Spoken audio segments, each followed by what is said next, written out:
dunia wa kullu hadin sholih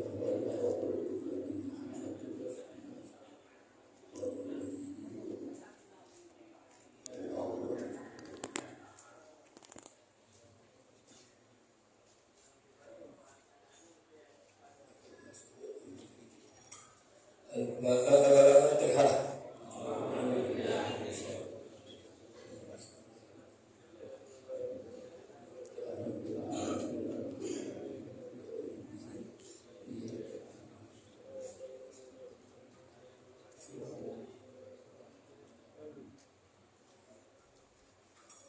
Alhamdulillahilladzi arsala rasulahu rahmatan lil alamin. Asyhadu an la ilaha illallah wahdahu la syarika lah wa asyhadu anna sayyidana Muhammadan abduhu wa rasuluh. Allahumma shalli wa sallim wa barik ala sayyidina Muhammad wa ala alihi wa sahbihi ajma'in. Rabbi israh li sadri wa yassir li amri wahlul 'uqdatam min lisani yafqahu qawli. Amma ba'd. Mukarramun para ulama, para kiai, para guru-guru, para pejabat pemerintah, para sesepuh tokoh masyarakat yang sangat saya muliakan. Mohon maaf saya tidak sebutkan satu persatu. Alhamdulillah masjid ini tambah barokah. Yang saya sebutin takut kagak diperpanjang ya Pak ya. Pak Wakil Camat yang tadi sambutan, doain biar panjang umur sampai hari kiamat. Kita mati tinggal dia aja.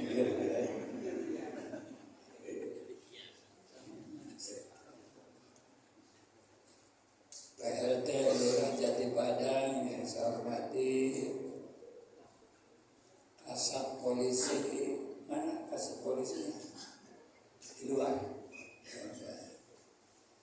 Yang saya muliakan seluruh pengurus masjid dan panitia peringatan Maulid Nabi besar Muhammad Masjid Jami Al-Mujahidi, Ketua Forum Kuliah Subuh hari Sabtu Pasar Minggu, Al-Mukarram guru saya Bapak Dr. Andes P. Abdul Aziz, kemudian anak saya ini dari bini yang lain, Kuliah Muslimat, namanya siapa sih? Nur Zainah, ini anak saya dari emak yang lain. Makal mulu dia gendut banget masalah. Bapak-bapak, ibu-ibu, ada ibu-ibu ada? Nggak ada? Ada. Bapak ibu-ibu, para pemuda-pemudi, tamu-tamu Rasulullah, calon penghuni surga yang saya. Alhamdulillah dengan asbab kita diundang oleh Allah dan Rasulullah melalui pengurus Masjid Al-Mujahidin. Malam ini kita dapat berkumpul dalam rangka memperingati Maulid Nabi besar Muhammad. Mudah-mudahan mereka yang membantu acara ini, baik harta, pikiran, tenaga, insya Allah akan segera diganti oleh Allah dengan rezeki dan pahala yang berlipat ganda. Kita yang hadir meninggalkan tugas rutin kita karena cinta kepada Rasulullah, malam ini hadir. Insya Allah kita dengan para panitia dapat barokah dunia dan akhirat. Kalau meninggal husnul khatimah, masuk surga jumpa dengan Rasulullah. Al-Fatihah.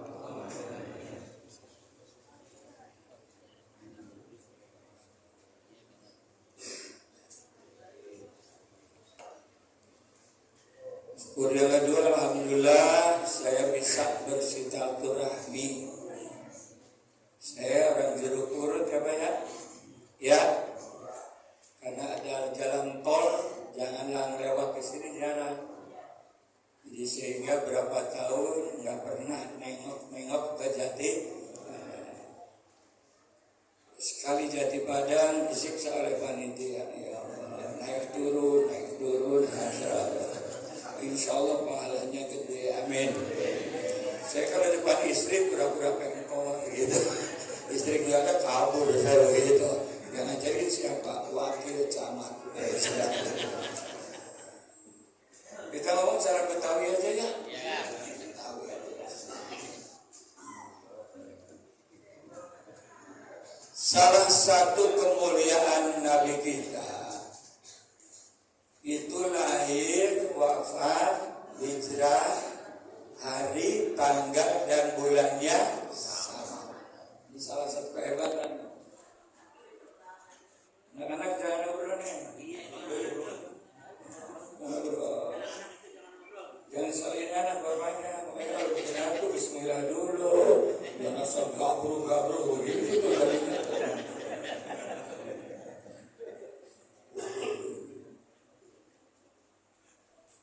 Terus nih, jarang orang Jati Padang lahir wafat hari sama, nggak ada. Orang sini kadang-kadang lahir mati minggu, matinya lagi ngaji, mancing lagi, kebul ketarik ikan. Apakah tiga peristiwa ini ada manfaatnya? Setiap ditentukan oleh Allah pasti ada tujuan. Setiap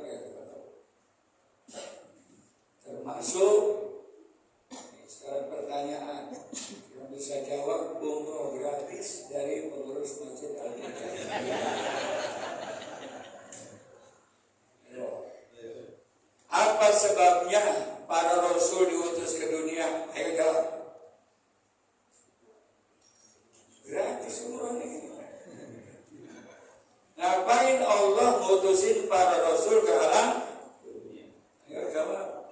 Udah mulu dan sering gitu ya. Masa kita nggak tahu sih? Menyempurnakan salah fatal.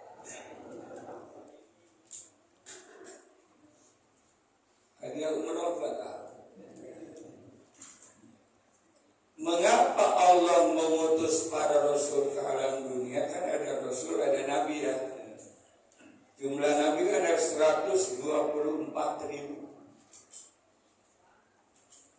Yang masih hidup 4. Ilyas, Isa, Idris, Udol.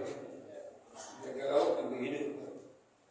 Kalau Rasul jumlahnya 313. Dan wajib dihafal 25. Dari Nabi Adam sampai Nabi besar Muhammad. Ini harus hafal ini. Harus. Nah, bedanya apa Nabi dengan Rasul? Kalau Nabi nerima wahyu dari Allah hanya untuk dirinya. Itu namanya Nabi itu. Kalau Rasul menerima wahyu dari Allah, di samping dikerjakan oleh dirinya, wajib disampaikan kepada umatnya. Untuk sendiri, itu namanya roh. Sekarang timbul pertanyaan, mengapa Allah mutus para rasul ke alam dunia? Jawabannya, untuk menjelaskan kepada manusia apa sih tujuan Allah membuat manusia itu. Jadi kita udah tahu, kita yang menciptakan kita kan Allah, betul. Nah sekarang suruh apain oleh Allah dan kita ini? Dan biar apa? Jangankan Rasul, alis saja alis. Kenapa alis ditaruh di atas mata, bukan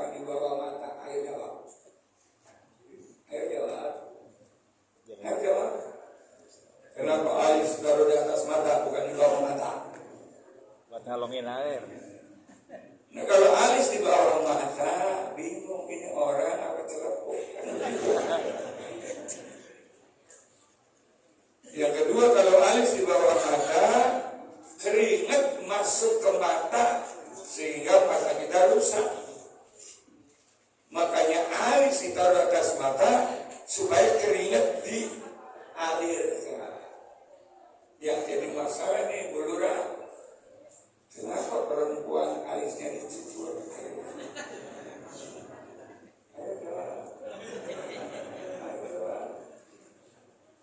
Saya tanya, kenapa ibu-ibu harus dicukur?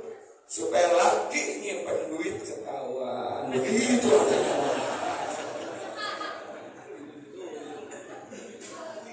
Kata saya, ibu-ibu mau biar nggak dialis cukur ya. Kalau laki nyimpen duit pasti ketahuan. Sebabnya apa? Sebab hidung cewek itu duit lagi baunya.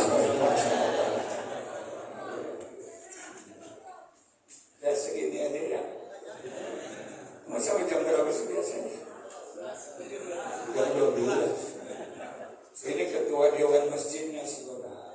Besok Senin mau apa? Bahwa Al-Mujahidin Islamnya Islam sesat. Nah memang tapi ya itu secara jam 12 kata Pak Camat yang penting kiai hadir. Tadi ngomong tuh tadi, oh ini kita kan tabung sendiri. Sebab apa sih? Selama panjang pendek amplop sama. Begitu kan tadi. Pak Camat ngajarin nggak benar. Nah kalau puasa kampung saya gebukin dia.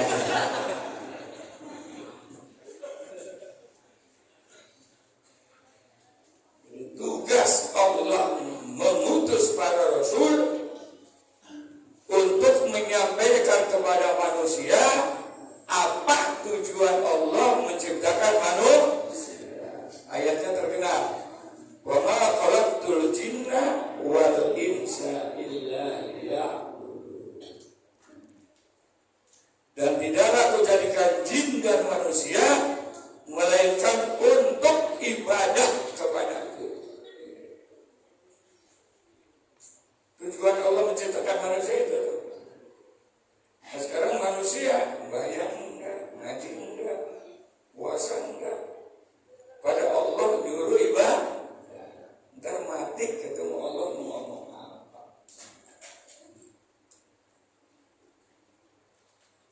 Itu kue dimakan kue makan. Gak usah serius begitu, Masya Allah.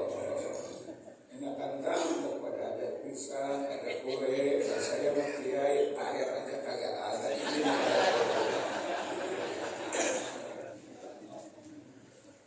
Tadi di bawah itu duduknya suruh makan dulu ya. Ada mobil atau camat. Kalau bukan kampung sendiri udah saya bakar bener ya.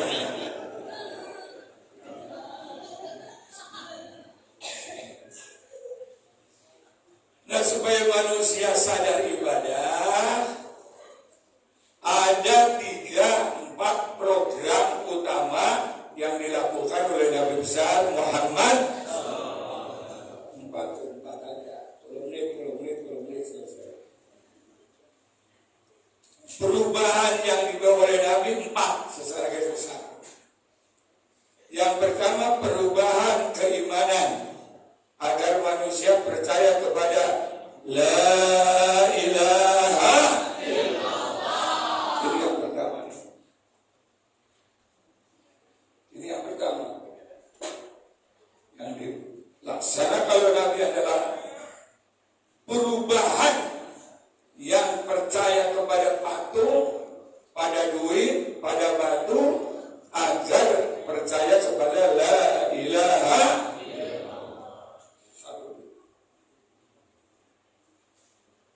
Proyek keimanan paling berat.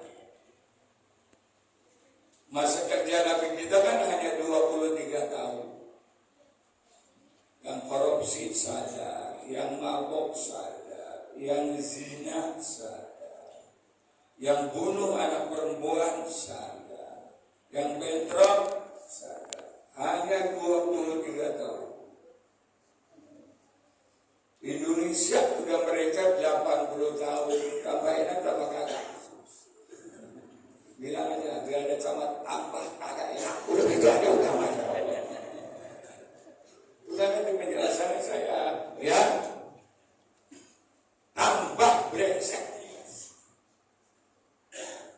Gak usah batu, pakai batu sudah. Jadi profesor, jangan sembarang batu, ngerti gak usah batu. Saya profesor juga karena saya punya pesantren 5, punya kampus 2. Itu profesor dipakai hanya di perguruan tinggi, di kampung jangan nyebut profesor. Bingung lah profesinya berapa? Ada yang begitu. Itu satu kampus itu. Imam udah mengaku aja orang jeruk purut menantu hati mabuk udah begitu aja utang. Kata Gus Dur, saya mah profesor buat nakut-nakut Kristen. Saya kan ketua korup-korupnya nomor beragama. Kalau cuma dia doang, gak ada orang lain yang mau pendeta. Begitu ada gelarnya baru ngeri. Padahal ilmu mah adanya di pesantren. Betul. Kampus mah hanya pengembangan. Itu. Nggak usah ngomong profesor, apalagi disuruh bingung, anggotnya bingung. Kekecilan sana, kelebihan kagak ada duit,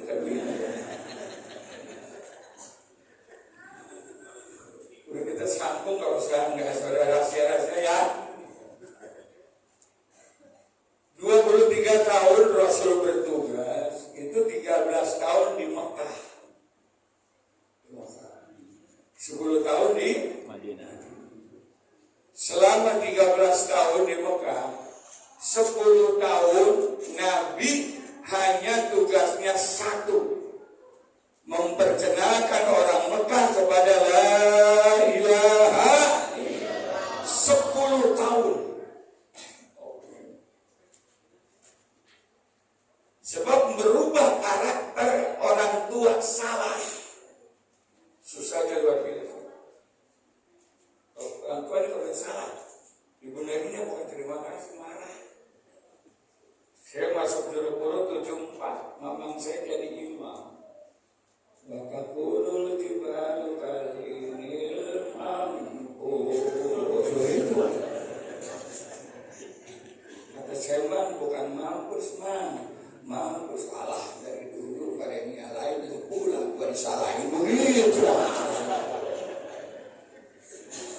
Nah saya lapor sama bapak, kamu memang ditawar begitu. Dari top, tadi juga lama-lama mama lu mampus begitu. Jadi kalau udah tua, salah susah. Percis waktu Nabi hijrah ke Taif.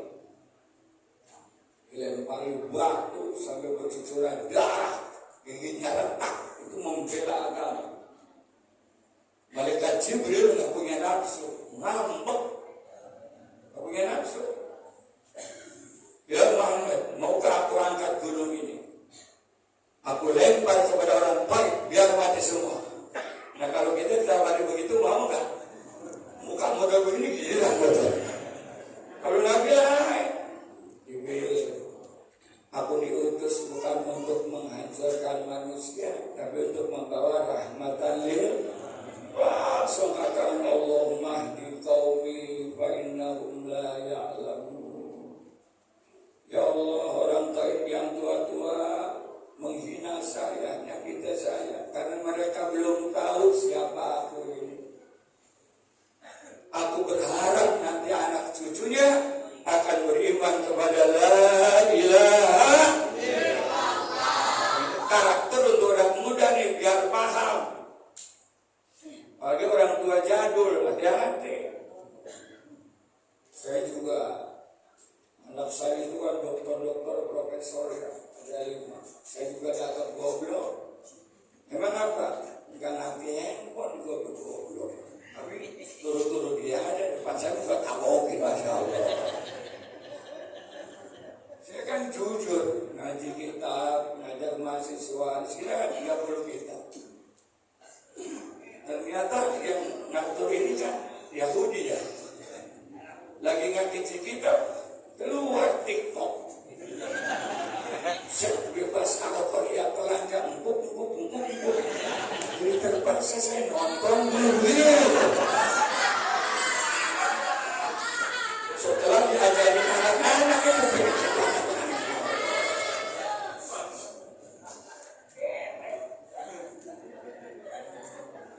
Penghancur anak-anak ini. Terus nih, itu 10 tahun. Tahun ke-11 baru Isra Mi'raj wajib sholat.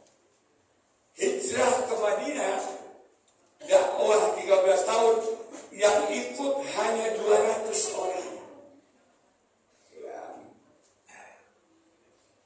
Saking susahnya menanamkan keyakinan kepada la ilaha illallah. Karena menurut Nabi kan begitu. Rukun Islam kan ada 5 ya. Salat, puasa, zakat udah, haji udah, umrah udah, sedekah udah, sholat udah. Tapi kalau keyakinannya syirik, imannya menceng, semua ibadah ditolak. Ini penting kan? Dosa yang tidak diampuni cuma satu, syirik. Jadi pejabat atau dipecat dan gak mati, gak makan syirik. Cuma dia kasih gimana pejabat? Jadi saya ngomong. Terus nih, coba lapar begini nih, ngomongnya agak keras. Coba dia kasih makan dulu, nggak begini. Sama apa dari tadi makan jeruk mulut.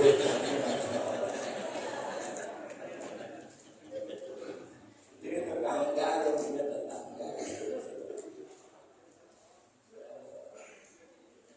Cuma saya minta tolong kalau bikinnya capek T2, KTP, supaya bini gua pakai 2 kata. Besok mana kan? Saya mana? Akhirnya kan keluar SK, man arafa nafsahu arafa rabbahu. Siapa yang kenal dirinya pasti kenal Tuhannya. Makanya Mauludan ini bersyukur. Kenapa? Kalau Allah tidak menciptakan Nabi Muhammad dan diutus ke alam dunia, alam semesta ini tidak ada. SK dari Allah, laulaka lamma khalaqtul afla. Kalau bukan karena engkau ya Muhammad, alam semesta nggak bakalan aku ciptakan. Jadi adanya langit, adanya bumi, adanya dunia, surga, neraka, ada manusia, ada binatang. Ini numpang barokah dari kanjeng Nabi besar Muhammad. Di kampus saya juga jeruk-jeruk begitu. Kalau pengajian rutin masih sedikit begitu. Ilmu ludah terdapat. Yang nggak pernah ngaji pada datang di jeruk-jeruk begitu. Kalau di sini alhamdulillah sama.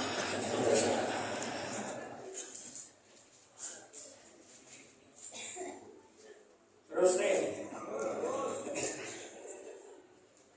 saya ini kiai bukan tukang parkir, terus udah sopan ngomong sih.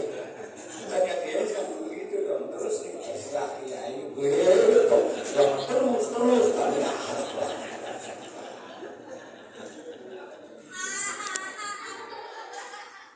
Kalau bukan sekampung, marah tidak umum. Jadi kita ini numpang barokah. Nah kalau Rasul-Rasul yang dulu diutus hanya untuk satu kelompok kaumnya. Nabi Adam, Nabi Nuh, Nabi Musa, Nabi Isa hanya diutus untuk Bani Israil. Jadi kalau sekarang orang Indonesia ada ikut Kristen, nggak diaku.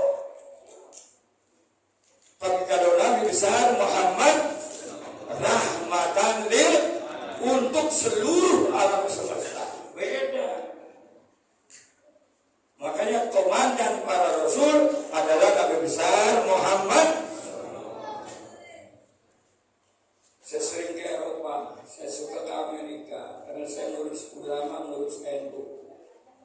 Sekarang di Eropa berbondong-bondong masuk Islam. Di Amerika juga ada tsunami atau masjid utuh. Kan begitu kan? Akhirnya mempelajari ini. Dulu Islam di Eropa dibohongi. Dulu di Amerika Islam dibohongin. Sekarang apa yang bisa dibohongi gara-gara ini? Jadi ini ada positifnya, ada negatif. Positifnya banyak banget ini.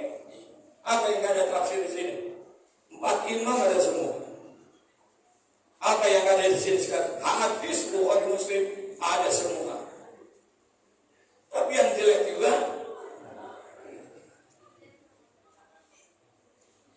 Dengerin saya ngomong ya, anak-anak dengerin ya. Di Inggris saja kan ada seminar. 40% anak muda burungnya nggak bangun. Karena terlalu sering pakai celana dalam yang mengandung polisterol. Ini bahaya. Kata saya, batas kiai dianjurkan sarung. Mantap. Gak ada kiai kondor, Mana ada kiai kondor? Berapa? Sirkulasi udara. Ini kiainya anaknya banyak. Sehat ini, termasuk kentut istri teliti. Sebab apa? Saya kan pernah menikah orang berpulut, dikira tak pernah kentut istrinya. Ya begitu punya anak 3 piring pet, bangun pet, kentut terus itu berbuat. Ini teliti kentut perempuan. Kesimpulannya, seorang suami isep kentut perempuan sama dengan minum vitamin B kompleks.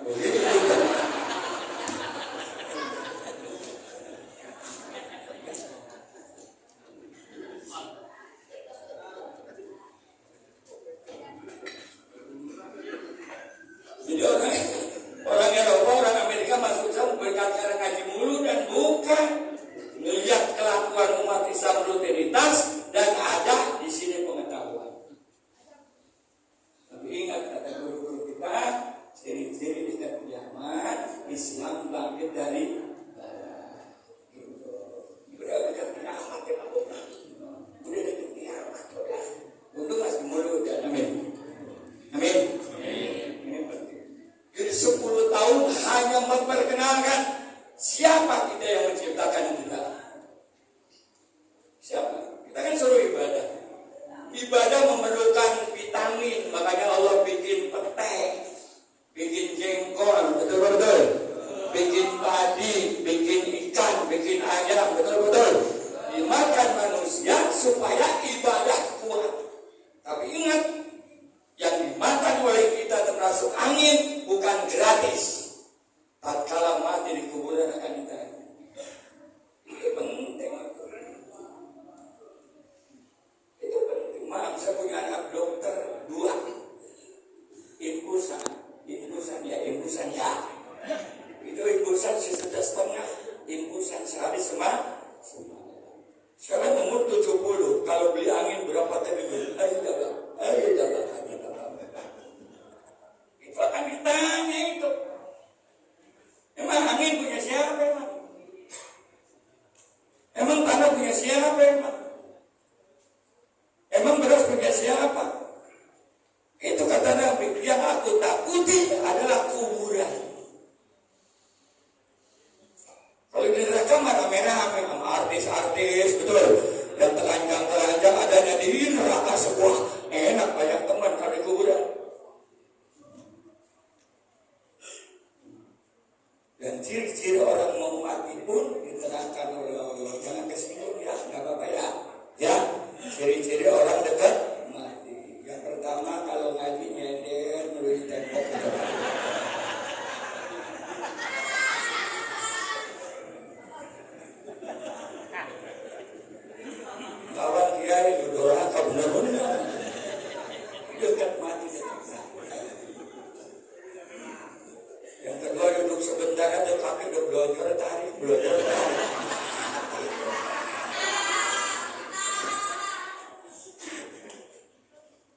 Yang udah aki-aki begini malah lama matinya.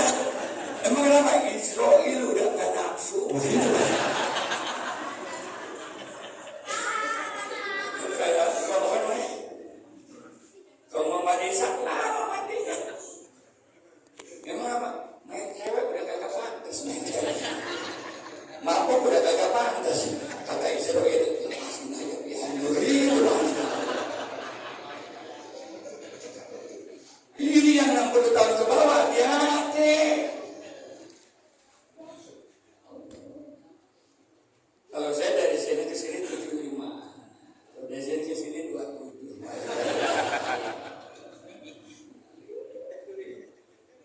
Jadi kalau sudah melebihi Rasulullah, sholat rajin, ngaji rajin, puasa rajin, Allah malu menyiksa. Hadis Kursi. Itu memperkenalkan supaya Nabi Muhammad menyampaikan program dari Allah tidak ngawur, maka Allah berikan kitabnya Al-Qur'an. Ucapan Nabi namanya hadis. Taruh itu mampai. Atau meninggalkan dua pusaka. Kalau dipegang, diamalkan aman, ditinggalkan hancur. Kamu itu ya? Apa itu? Quran dan hadis. Ditambah ijma dan qiyas. Hancurnya Indonesia karena kitab sucinya nggak dipakai. Dengerin saya ngomong. Kebetulan saya ditakdirkan oleh Allah nggak boleh jadi pejabat. Nggak boleh. Saya anak nomor 9 dari 11. Dan profesor doktor, kamu nggak boleh jadi pegawai negeri biayain. Nomor 2 kaya sekarang saya itu mertua. Bikin kontrakan gitu. 78 udah punya 100 pintu, mantap. Tapi mabuk sampai nggak kenal saya. Kata tol saya peres.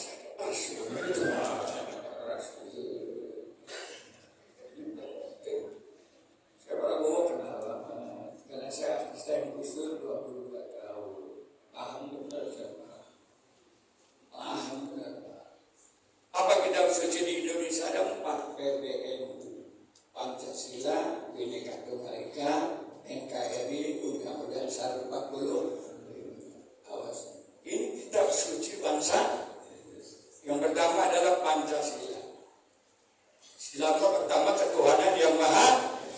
Hancurnya Indonesia sekarang ini karena ketuhanan, keimanan kagak diurus.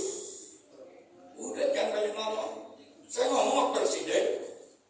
Yang kemarin kan kita ngadakan seminar internasional pondok pesantren.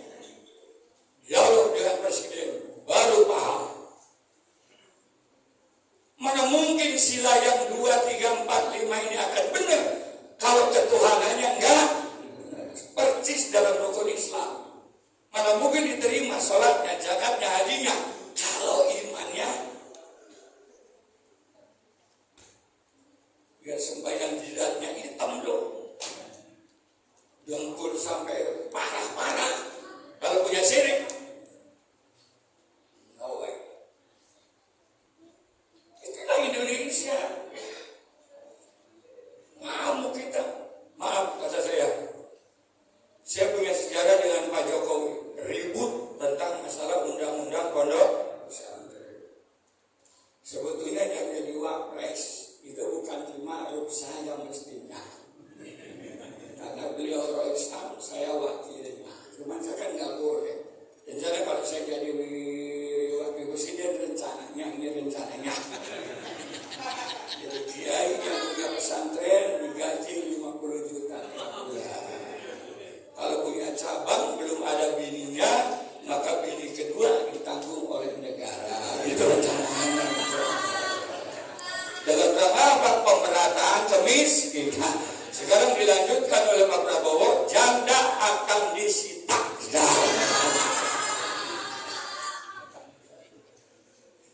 Bulurah, daftar janda tolong yang komplit ya. Untuk pemerataan kesejahteraan, janda kawinin sama laki siap pakai yang begini lu laki gitu aja udah, Masya Allah. Hitam terima aja, hitung nyium aja aswan gitu.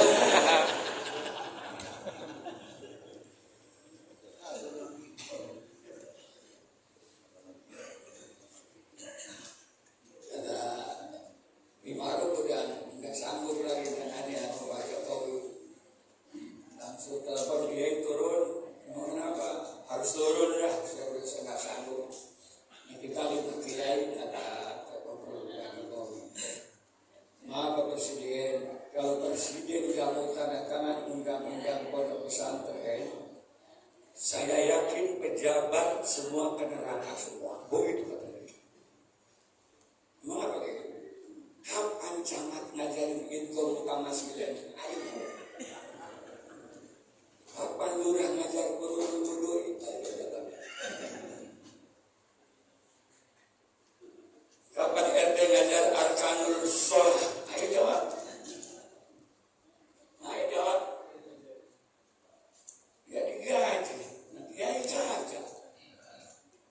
Memuliaan mana gua main kata Allah dalam Al-Quran wa bihi nasta'inu ala umuri dunia. Din urusan kiai, din urusan ulama, agama urusan ustaz. Tugas pemerintah cari duit bagaimana madrasah maju, pesantren maju, kiai ada gajinya. Itu tugas negara. Mbah Hasyim Asy'ari 40 hari istikharah supaya Pancasila ini diridhoi oleh Allah. Sekarang mana? Ketuhanan mana? Kata saya kalau dulu yang durhaka anak sama orang tua. Sekarang orang tua yang durhaka sama anak. Emang apa kiai? Orang sekarang nggak mikirin mati, yang penting duit gratis, betul? SD gratis, SMP gratis, SMA gratis. Berapa ribu madrasah bubar karena borikan negara. Benar kan? Kata saya, iris telinga saya. Kalau ada anak SD, SMP, SMA bisa ngaji, iris telinga saya. Ada kiai, itu karena bapaknya kiai goblok. Atau dia masuk TPI, TPA, betul?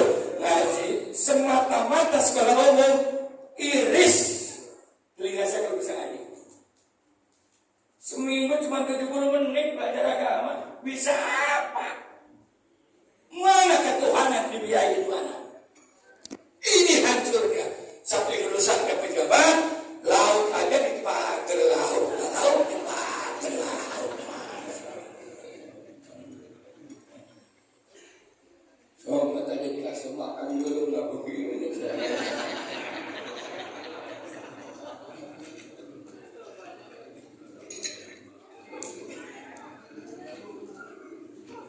Yang saya camat sama lurah sih.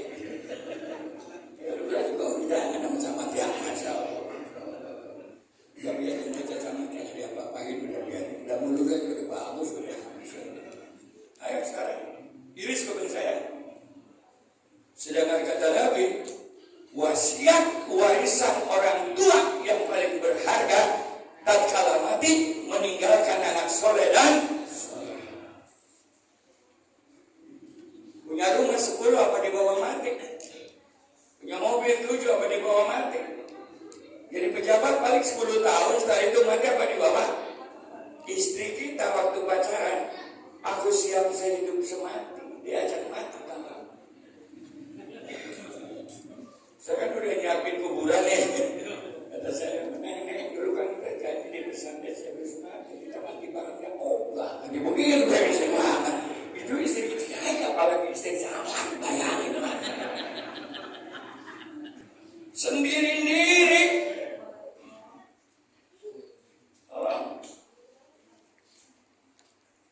Yang Nabi paling takut di kuburan. Agar Rasulullah mengeluarkan ciri-ciri kiamat dekat, yuhibbuna dunya wa yansawna al-akhirah. Dunia dilupain, akhirat pada dilupain. Padahal kata Nabi, satu hari di akhirat sama dengan 1000 tahun di dunia. Umur saya 63 tahun sama dengan sejam setengah hidup di akhirat. Sekarang kita hidup sejam setengah, sembahyang enggak, ngaji enggak, puasa enggak, mati mau ngapain? Kalau kalian sih enggak sembahyang, enggak ngaji, enggak puasa, ke neraka pantis dah pernah enak gitu kan. Ini mau ada rumah ngontrak keret, enggak sembahyang lagi. Yang bingung malaikat kata malaikat bingung gua malaikat lu udah keret masuk neraka ya Allah. Gua kebukin kagak tega. Kagak dibukin tugas gua hakar ya Allah.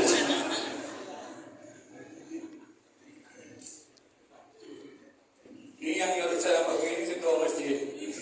Katanya kalau nggak ngomong begini pulang nggak ada profit bank.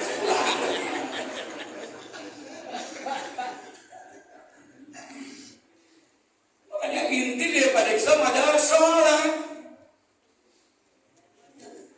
Rukun iman 6, 2 jangan ditinggal, syahadat dan sholat.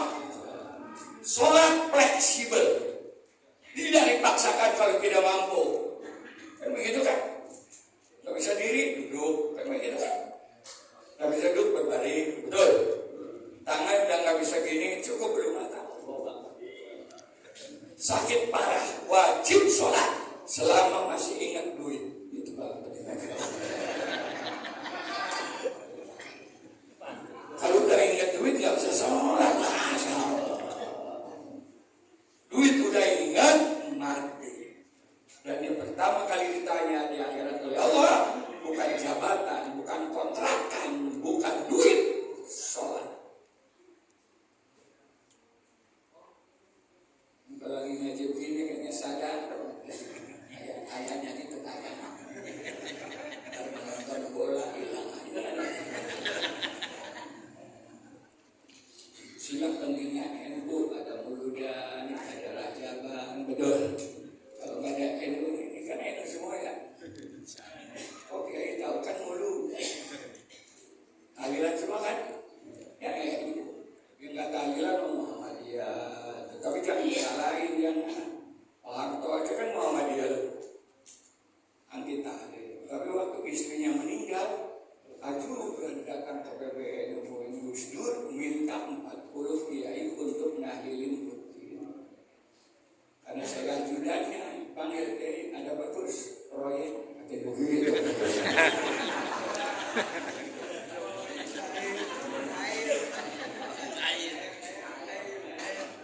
Proyek apa itu? Bawa 40 kiai tahlilan di rumah putih. Mantap. Kalau di kampung kan tahlilan kan amplop setelah tahlilan ya. Kalau soal Pak Harto mah enggak, pas masuk langsung kasih tepel. Ya saya mimpinya kencang banget. Kalau kan jadi amplop gede goblok.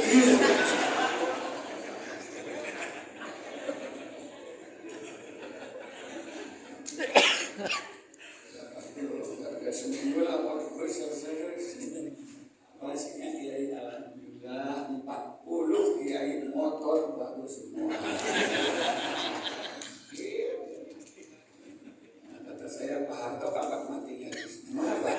Mobil saya beli.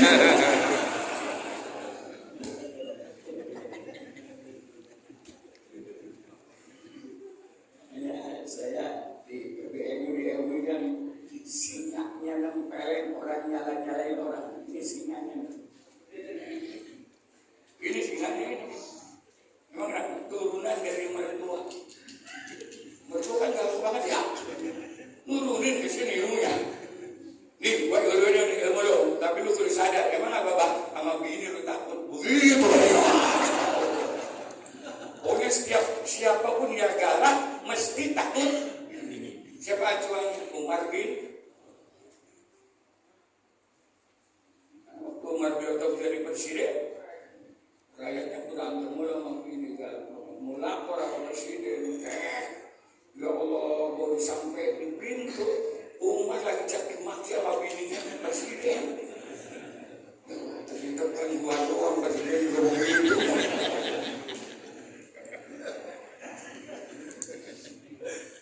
Hanya diubah, kenapa pulang lagi? Katanya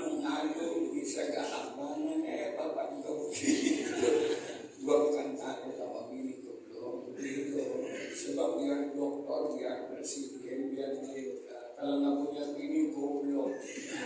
Kecuali Prabowo.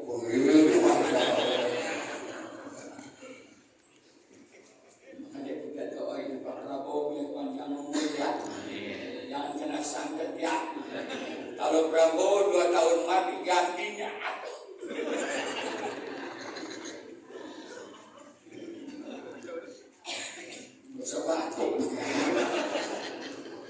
Kalau Gibran jadi presiden, Indonesia mau jadi apa ini? Makanya kami dari seluruh pesantren Indonesia wajib tahajud mendoakan Prabowo panjang umur dan tidak kena santet. Mestinya kan kemarin dia mau mestinya turun dia, mestinya nurunin dia mesti. Tapi kan ada doa dari kiai-kiai. Terus sekian bulan ada perubahan. Ya sih. Nggak usah meletak buku. Ini sebenarnya guru tetapnya di sini siapa sih? Ya itu tuh.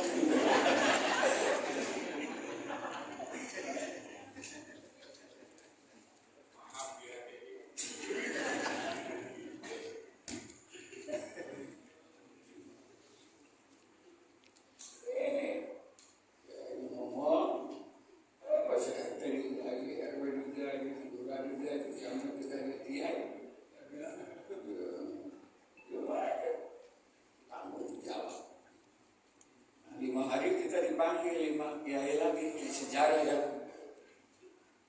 karena Belanda waktu ditanya oleh Amerika, kamu kan lama di Indonesia, musuh terberat itu apa sih? Ulama dan pesantren. Makanya namanya Gojbul Fikri, dilahirkan oleh Yahudi di Inggris untuk menghancurkan umat Islam di dunia termasuk Indonesia. Pisahkan antara ulama dengan umatnya. Satu. Makanya Wahabi Mekah dijadikan alat. Muludan haram, tahlilan haram, betul kan? Ziarah kubur haram, begitu. Akhirnya mati di anak muda sekarang ini gini-gini juga ketua umum haji se-Indonesia. Ini ketuanya ini ketua. Saya aktif di OKI, Organisasi Islam Internasional. Kalau Mekah Madinah wajib mengamalkan Wahabi Salafi, maka di seluruh dunia tidak akan ada yang ngirim haji dan umroh. Karena Saudi kan kere, karena minyaknya sudah punya Amerika, betul. Tinggal menghidupkan dari haji dan kenapa? Waktu paham Wahabi kita salah mulu. Ibadah begini salah, doa begini salah, betul kan? Ayo kita sepakat.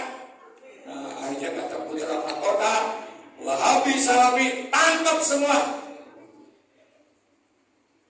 Itu ibarat handphone Nokia, kata dia gitu. Ciri-cirinya apa sih? Yang nanti muludah, tahiyatnya begini nih. Takbirnya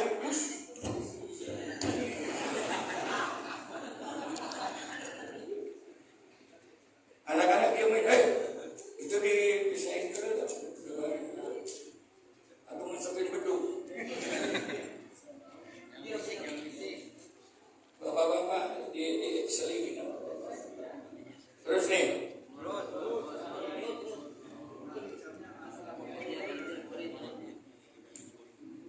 penting ada usul dia parahnya dia.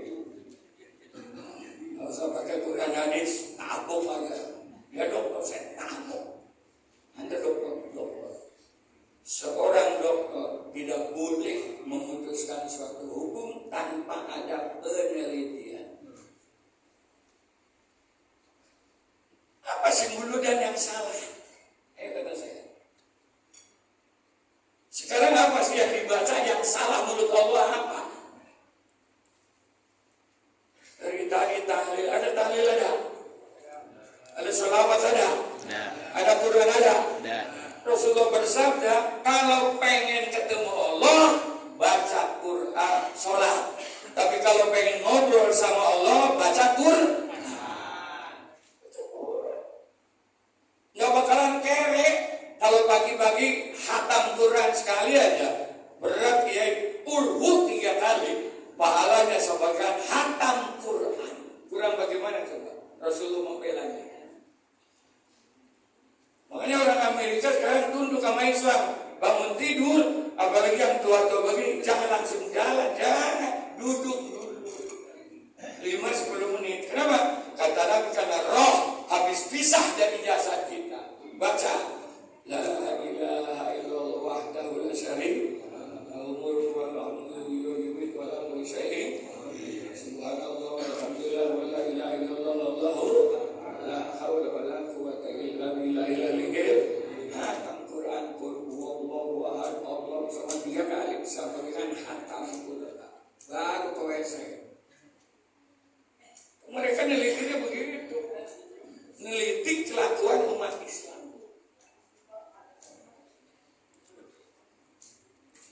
Nah, kalau pengen jumpa dengan Rasul, perbanyak sholat. Sahabat Rasul bersabda, siapa umatku cari semalam baca sholawat 1000, mati rohnya aku kawal, masuk surga aku kawal.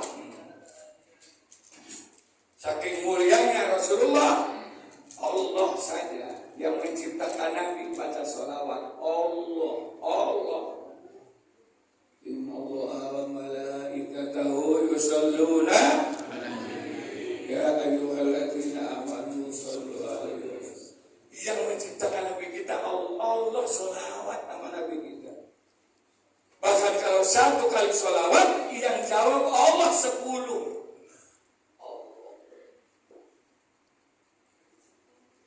Kalau nggak ada muludan mana ngerti. Kalau kita baca sholawat 10, Allah jawab 100. Nah kalau kita baca Sallallahu 1000, berapa kali Allah menjawab? Dan disampaikan kepada Nabi besar Muhammad. Nah Allah aja sholawat. Lalu muludan kagak, lu muludan.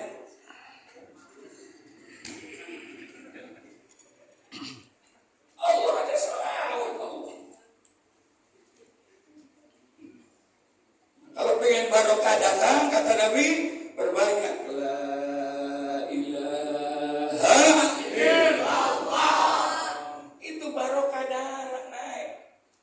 sanadnya Sayyidina Ali ya Rasul minta wirid supaya saya rohnya nyambung sama Allah. Berkanya la ilaha sudah ya Rasul, pejamkan matamu, lidah tayakan ke gusi, mulut tutup 66 sebelum adzan subuh.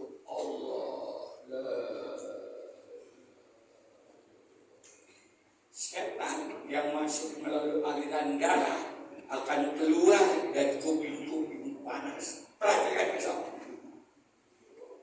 Saya mulai pesantren ngamanin ini. Makanya gak ada penyakit. 66 gak boleh lebih. Gak waktu tuh. Mulut tutup, lidah ke atasin, mata muram. Cukup roh nyambung la ilaha. Amalin itu nggak pakai duit.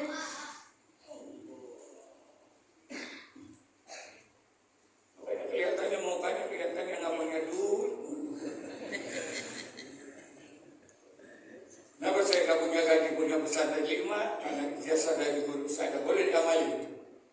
Habis subuh sebelum terbit matahari menghadap ke timur baca salawat Jibril 1000.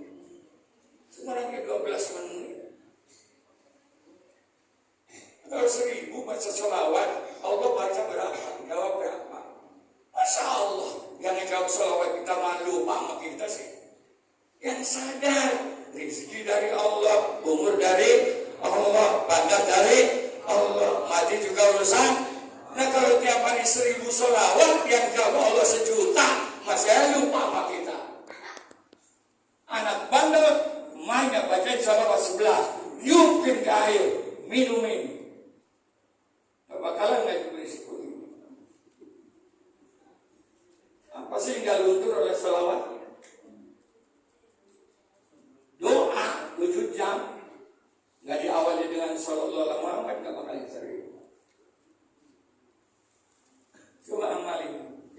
bisa ngapain.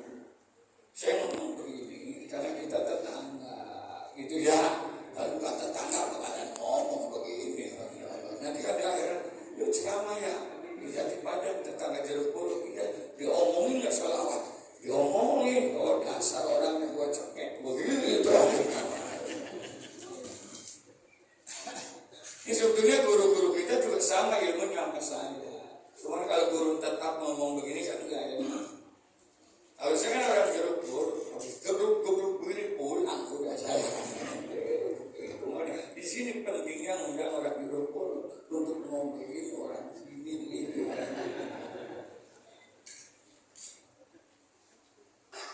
Nah, saya sama kuda batu, akhirnya saya berhenti.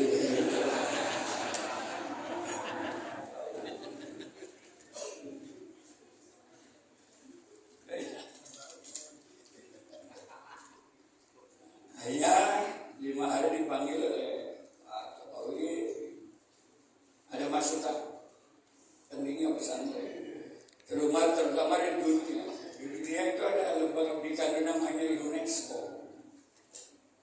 Ada 3 profesor Yahudi meneliti pesantren di Indonesia 1 tahun tanpa sebutan pemerintah. Sampai sana, sampai Amerika tahu Amerika jadi padang itu, Masya Allah. Setelah kami meneliti pesantren Indonesia, maka lembaga pendidikan di dunia yang tamatannya hidup di dunia selamat, menguasai teknologi, mati masuk surga, sistem pesantren di begitu kata mereka. Mengandung 4 unsur, learning to be, learning to have, learning together, learning to do. Yang pertama, anak kita di rumah punya 3. Kapan sholat berjamaah 5 waktu? Begitu mondok. Berjamaah. Kapan anak kita di rumah malam Jumat ngaji Yasin? Begitu mondok. Kapan di rumah kita sholat tahajud, sholat duha, ngedoain orang tua? Begitu mondok.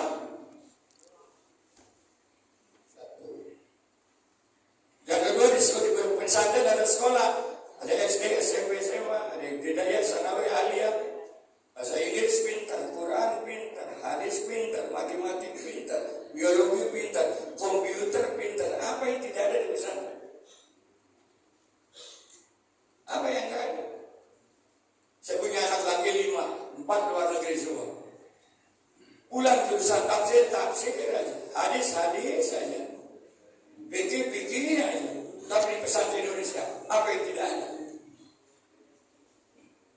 Umum pintar, agama pintar, silat pintar, karate, sampai ilmu pelet ada, ilmu pelet di pesantren, ilmu pelet. Yang begini kalau nggak dipelet susah, yang begini aja.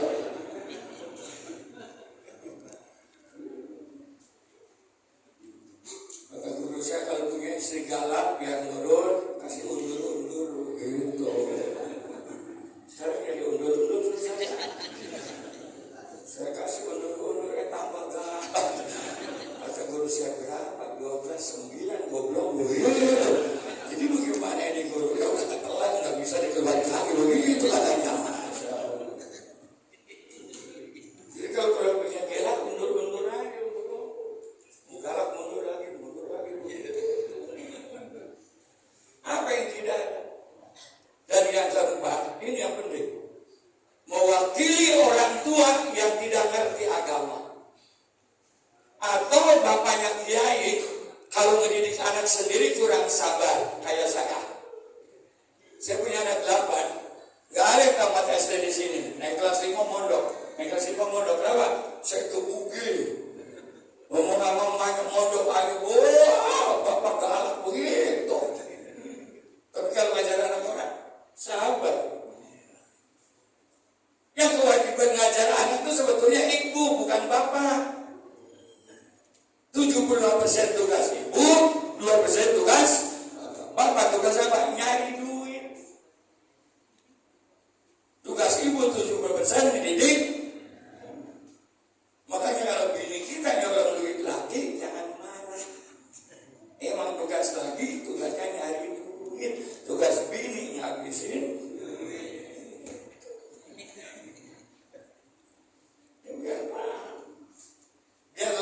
nggak bisa ngaji. Asal emaknya bisa ngaji, anak bisa ngaji. Dia lakinya mancing, mulu nggak pernah muludan. Asal emaknya muludan, anak muludan. 70% guru pertama adalah emak. Sekarang bini kita goblok nggak bisa ngaji, tapi pengen masuk. Luar caranya. Ngomong malakinya bang, misalnya dari ceramah kiai, ternyata tugas saya bukan nyuci piring doang, tapi tugas ngajar ngaji, ngajar sholat. Sedangkan saya kan goblok pak.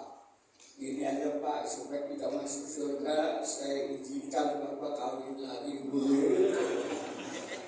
Sama siapa bu? Sama ustadzah untuk ngajar anak kita bu.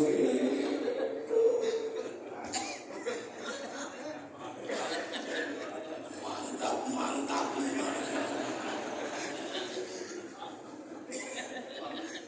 Memang ketua masjid kalau kawin nggak ada terusan begitu tuh bapak. Ngaco ya. Nah kalau nggak mau ya udah caranya kedua mondok. Bapak nyari duit yang rajin, mengurus rumah tangga, anak dititipin kiai di pondok selesai. Ngajar kagak bisa ngaji, kita mati babak belur di kuburan.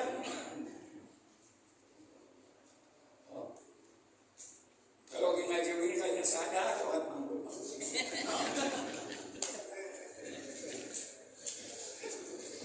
Ingat pak, di kuburan lama pak, Nabi Adam sekarang masih di kuburan. Kalau nggak bawa amal soleh, sampai malaikat Jibril berpesan kepada Nabi, sampai kepada umatmu, isman syi'ta fa innaka mayyitun. Silakan hidup bebas. Sembahyang, mau judi, mau mabuk, mau korupsi, silakan. Kata Nabi begitu. Tapi fa innaka mayyitun. Suatu saat kau harus ingat akan mati.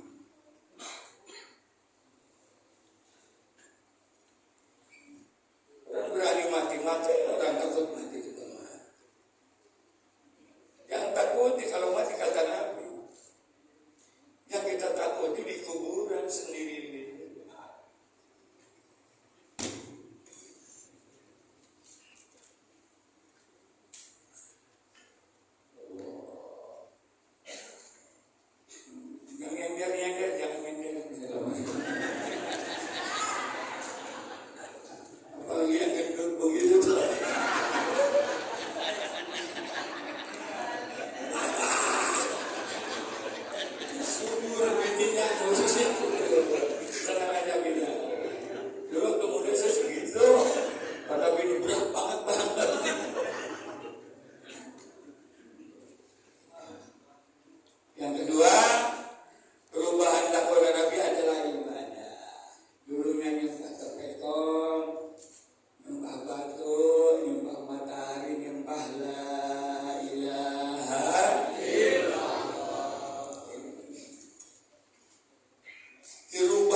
Blokade ekonomi.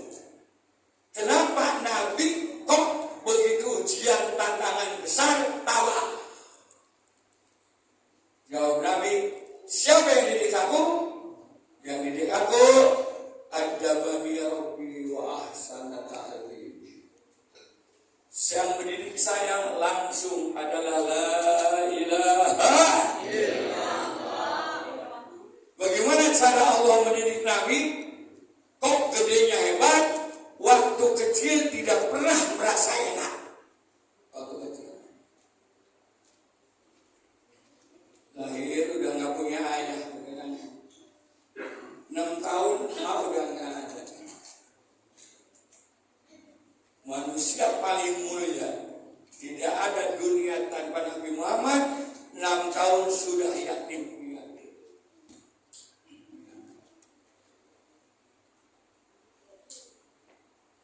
Diasuh oleh kakeknya 2 tahun, baru merasa enak jadi anak. Kenapa? Karena kakek nenek tidak pernah memelin. Tapi menurut ilmu pendidikan, anak diasuh oleh kakek nenek masa depan bahaya. Jangan lama.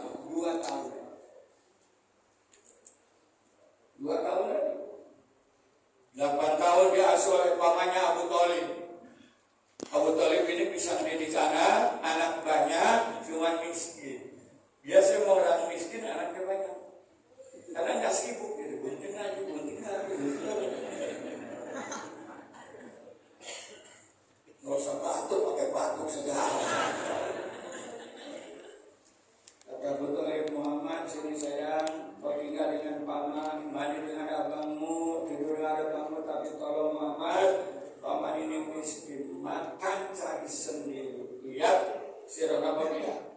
8 tahun Nabi ngamen kambing mencari makan untuk sendiri.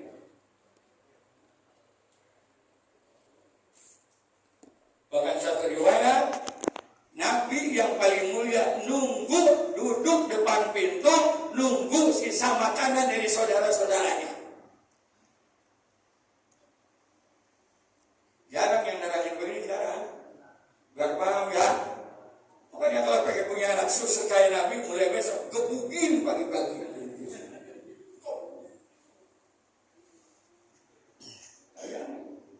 Timbul pertanyaan, apakah Allah tidak bisa melahirkan Nabi Muhammad seorang kaya raya? Selesai pun bayarku. Apa Nabi Allah nggak bisa melahirkan Muhammad dari seorang kaisar yang kakinya nggak pernah nginjak tanah? Bisa. Kenapa menderita? Laqad kana lakum fi Rasulillahi uswatun contoh buat umat Nabi Muhammad cara mendidik anak. Di mana yang paling cocok? Pesantren. Di rumah orang kaya, orang terhormat begitu mondok, masak pakaian sendiri, ngurus kasur ngurus sendiri, betul? Makan ngurus sendiri, nyuci piring sendiri, betul kan? 6 tahun di pesantren, keluar nih alumni pesantren, apa yang tidak bisa? Apa yang tidak bisa alumni pesantren? Nyuci sendiri, nyabukin sendiri, walaupun anak orang kaya. Yang dirimu anak-anak orang jenderal, walaupun lu jenderal di sini harus aturan ikut. Harus tunduk kepada aturan pesantren. Hidup diatur oleh bel, makan bel, tidur bel, kan gitu ya. Ya sekolah bel, istirahat juga. 6 tahun anak dididik begini, percis dari Rasulullah. Disiplin. Itulah banyak KDM suruh ke tentara, betul? Karena emak bapaknya bisa bikin doang, ngedidik kagak itu sudah gitu aja. Itu KDM murid saya, makanya kalau pidato terakhir, wallahul muwaffiq ila aqwamit. Enggak ngomong begitu kan tahu. Begitu kan. 12 tahun baru diajak dagang, 16 tahun ngelamar. Manusia paling mulia ngelamar dari kerjaan. Siapa janda kaya sini diterima oleh sejauh dia. Umur 20 tahun kaya raya, 25 tahun bosnya 40 tahun naksir sama Nabi Muhammad. Makanya nanti bapak-bapak kalau punya anak pesantren udah doktor supaya berkah carikan janda umur 40 tahun. Itu terus dulu.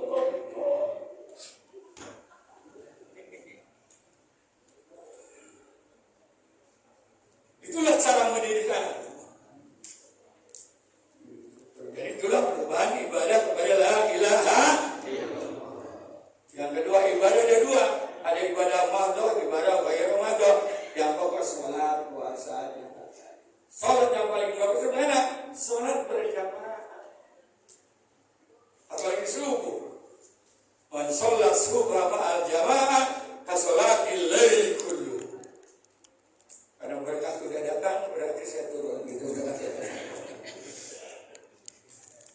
Sholat subuh berjamaah hanya 5 menit sama dengan sholat 1 malam suntuk.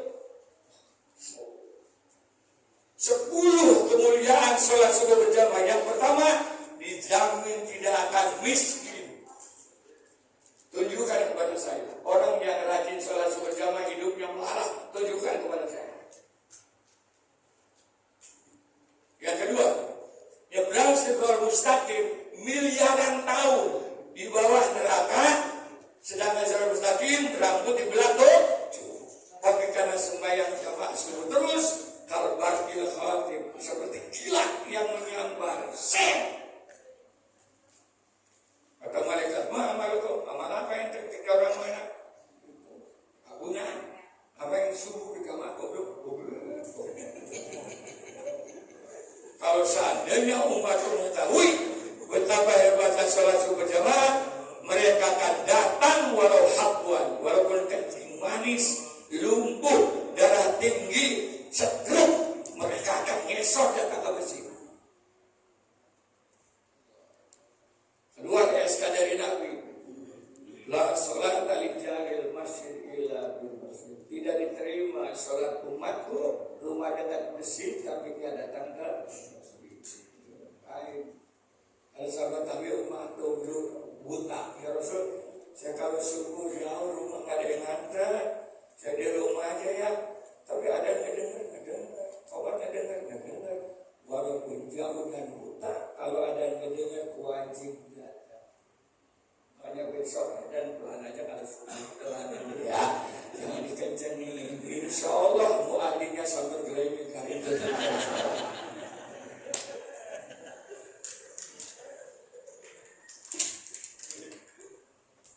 Apalagi masih naik begini, pahalanya gede banget ya. Laki-laki turun habis subuh mati kerundungan surga udah Masya Allah.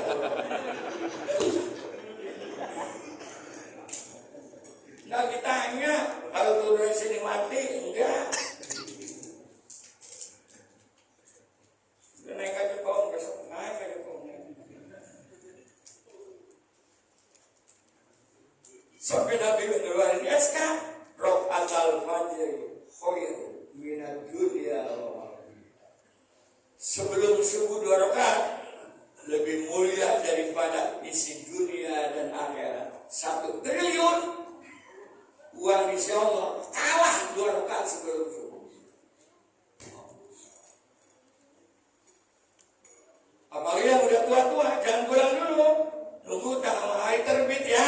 Namanya sholat sunat Isra, sama dengan pahala haji dan umroh. Mau yang tua-tua begini nggak bisa pulang. Ini kan udah nenek-nenek apa?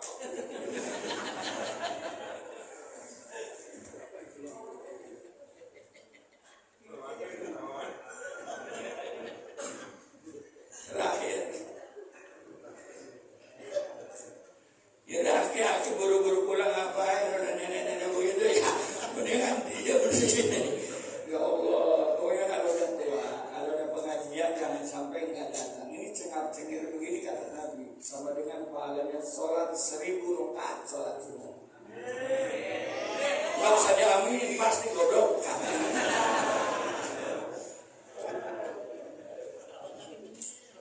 Bagaimana kalau yang gudeg sama dapat, asalkan tetangga yang ini ngikutnya ini.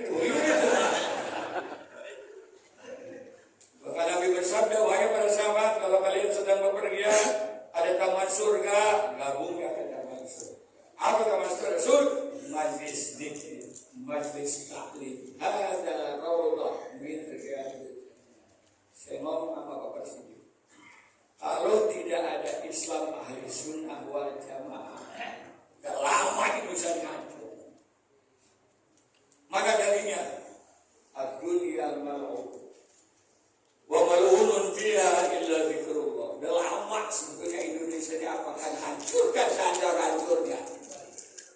Banyaknya kemaksiatan, banyaknya kejudian, banyaknya korupsi, banyaknya ketidakadilan. Tapi aku lihat orang-orang di mana-mana di Jati Padang muludan, amin. Tahlilan, amin. Rajaban, amin. Suara la ilaha illallah. Akhirnya adab itu aku angkat karena ada yang zikru. Jadi pengajian seperti ini menyelamatkan diri kita, menyelamatkan keluarga kita, menyelamatkan kampung kita, menyelamatkan bangsa dan kalau tidak kita habis Indonesia. Dosa satu.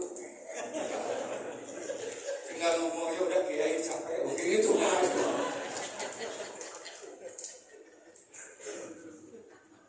Maka kalau masjid tangganya tinggi batuk aja bawahnya.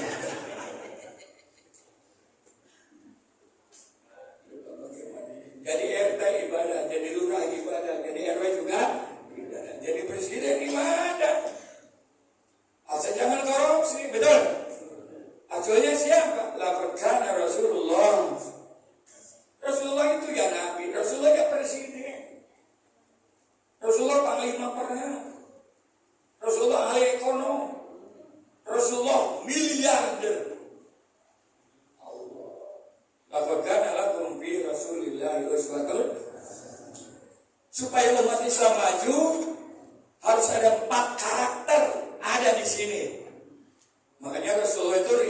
sahabatnya, tapi 4 khulafaur rasyidin. 4. Jadi kalau kita ada 4 karakter di sini maju Islam. Yang pertama karakter Abu Bakar Siddiq ulama banyak. Alhamdulillah. Amin. Amin.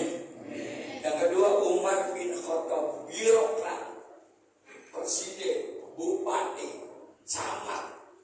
Itulah Umar bin Khattab. Makanya kemarin waktu ketemu dengan pejabat, wahai para pejabat, sesuai dengan tuntutan Pancasila dan Presiden, tolong beli riwayat hidup Umar bin Khattab. Sahabat Umar jangankan orang kafir, setan aja takut saking jujurnya. Lalu menurut Kiai, kondisi Indonesia seperti ini ada contohnya, ada, yaitu Imam Ahmad bin Hanbal.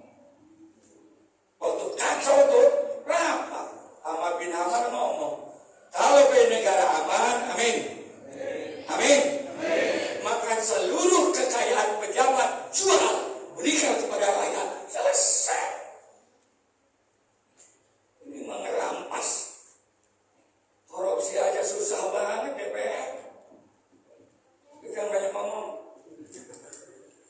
Itu uang-uang yang di tabungan, digentong-gentong, betul-betul. Yang triliunan, kasih rakyat, selesai.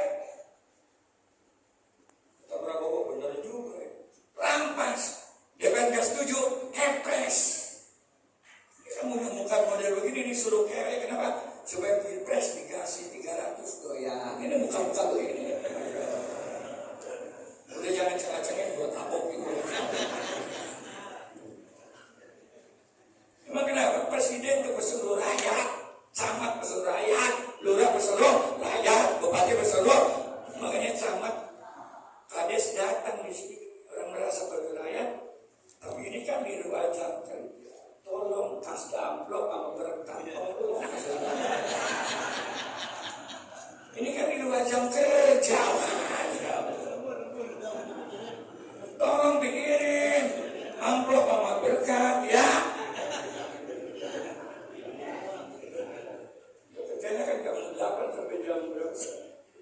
Jam 5. Nah ini kan malam-malam begini. Paling tidak benar.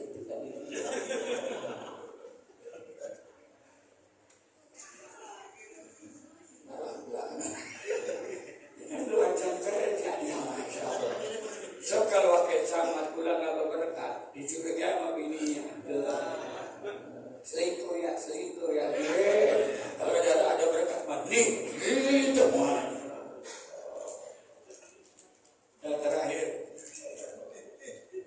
jangan takut cari pejabat ya, asal benar.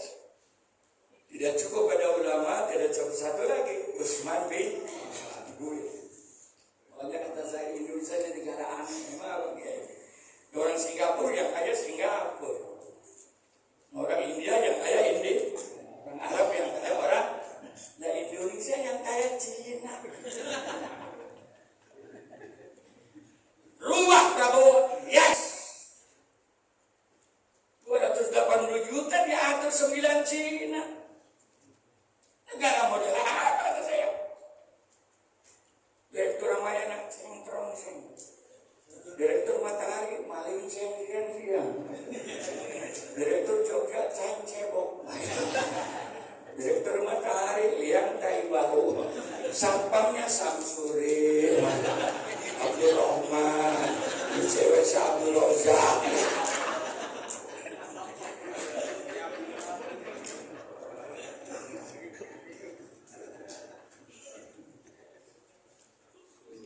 Rumah bikin kaya. Tahun 2020 balik. Direktur Ramayana Haji Samsuri, Direktur Matahari Haji Abdul Rozak, betul. Direktur Jogja Haji Abdul Rahman. Tuh satpamnya cengkrong seng, tukang parkir maling seng kiang, cuci WC cebok begini. Baru Indonesia. Yang punya Indonesia di kita.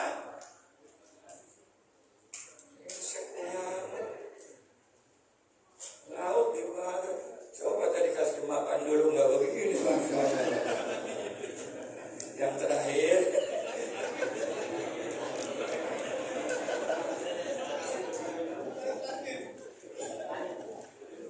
iman berkuat, amin.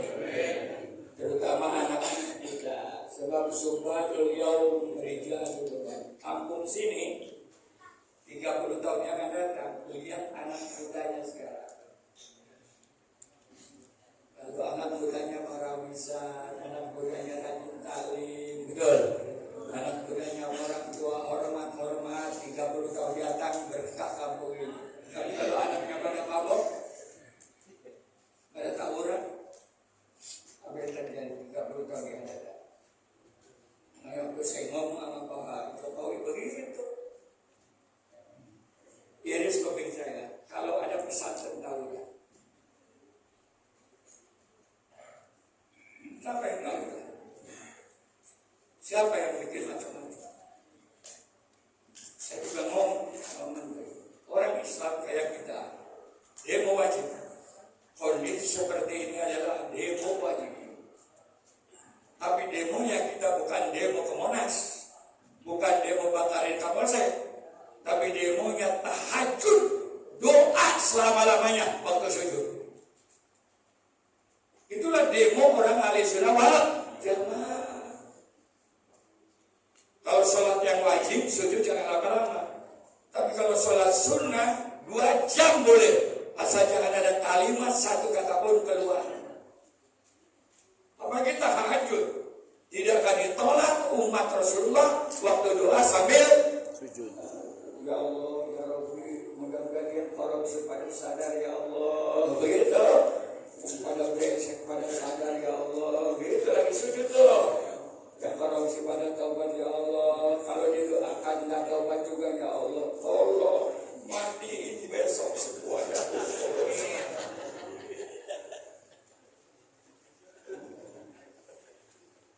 Hanya doa begitu kan boleh ya.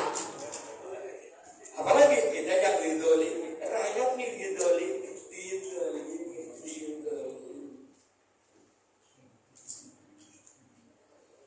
Emang pejabat-pejabat kan duit siapa? Karena nurut, karena sadar aja dia rakyat. Emang DPR siapa yang ngasih? Namanya dia orang perwakilan rakyat. Presiden emang siapa? Kan kita dari rakyat. Doain. Dia mau kita dalam waktu sujud berdoa kepada la ilaha illallah.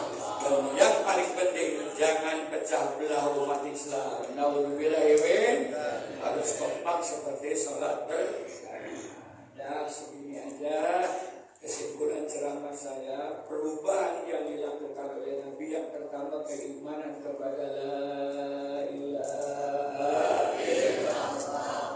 Tolong jangan sampai ada syirik. Percuma kita itu.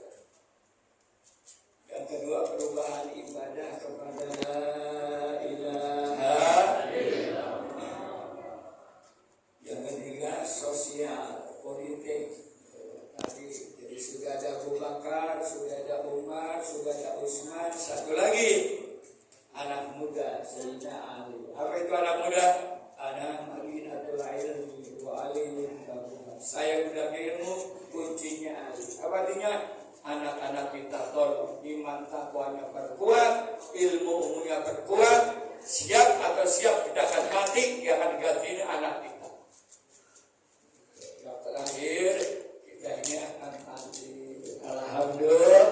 Kalau saya sih mati ikut aja, penting masuk surga ya. Mau saya duluan, bapak-bapak belakang, saya belakangan, bapak duluan ya silakan. Atau saya belakangan sebelah sini duluan ya saya siap aja. So kalau sama mati, nantinya besok ada.